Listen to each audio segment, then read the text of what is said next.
द्विषष्टितमः सर्गः 62वां सर्ग।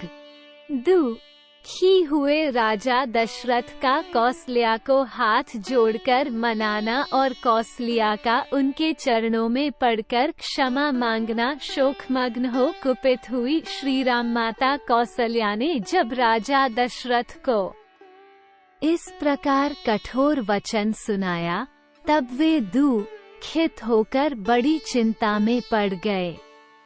एक चिंतित होने के कारण राजा की सारी इंद्रियां मोह से आच्छन्न हो गईं। तदनंतर दीर्घकाल के पश्चात शत्रुओं को संताप देने वाले राजा दशरथ को चेत हुआ। दो होश में आने पर उन्होंने गरम गरम लंबी सांस ली और कौसल्या को बगल में बैठी हुई देख वे फिर चिंता में पड़ गए। तीन चिंता में पड़े पड़े ही उन्हें अपने एक दुष्कर्म का स्मरण हो आया, जो इन शब्दवेदी बाण चलाने वाले नरेश के द्वारा पहले अनजान में बन गया था। चार उस शोक से तथा श्रीराम के शोक से भी राजा के मन में बड़ी वेदना हुई। उन दोनों ही शोकों से महाराज संतप्त होने लगे। 5 उन दोनों शोकों से दग्ध होते हुए दुखी राजा दशरथ नीचे मुंह किए थर थर कांपने लगे और कौसल्या को मनाने के लिए हाथ जोड़कर बोले, छे कौसल्ये, मैं तुमसे निहोरा करता हूँ, तुम प्रसन्न हो जाओ। देखो, मैंने ये दोनों हाथ जोड़ लिए हैं। तुम तो दूसरों पर भी सदा वात्सल्य और दया दिखाने वाली हो, फिर मेरे प्रति क्यों कठोर हो गई? 7 देवी, पति गुणवान हो या गुणहीन, धर्म का विचार करने वाली सती नारियों के लिए वो प्रत्यक्ष देवता है।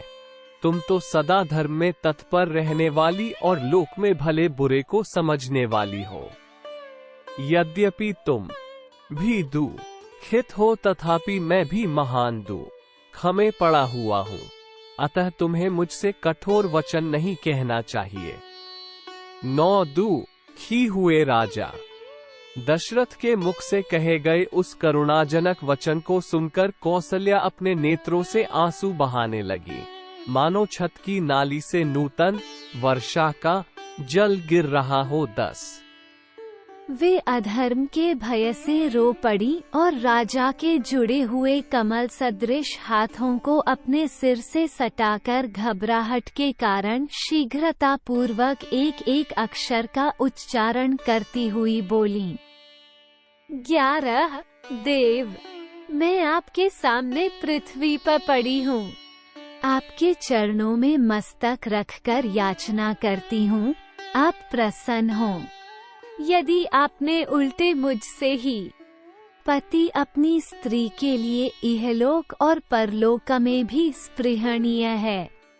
इस जगत में जो स्त्री अपने बुद्धिमान पति के द्वारा मनाई जाती है, वो कुल स्त्री कहलाने के याचना की, तब तो मैं मारी गई। मुझसे अपराध हुआ हो तो भी मैं आपसे क्षमा पाने के योग्य हूँ, प्रहार पाने के नहीं। 12 धर्मज्ञ महाराज, मैं स्त्री धर्म को जानती हूँ और यह भी जानती हूँ कि आप सत्यवादी हैं।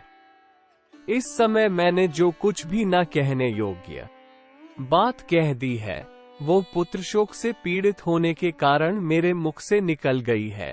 14 शोक धैर्य का नाश कर देता है।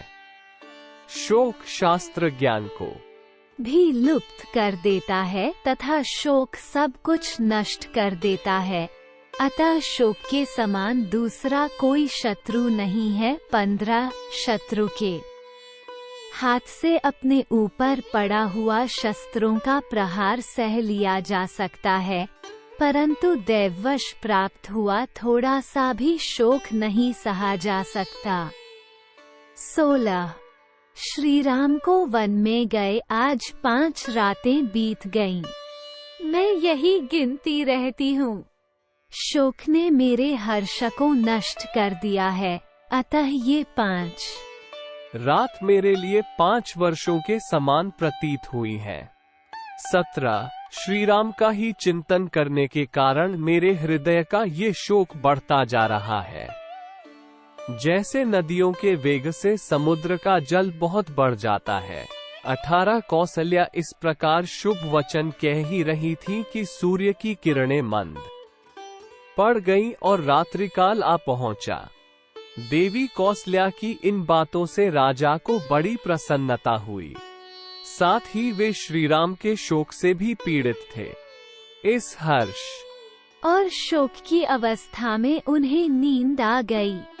19-20 इत्यार्षे श्रीमद् रामायणे वाल्मीकिये आदिकाव्ये अयोध्या कांडे 62तमः सर्गः।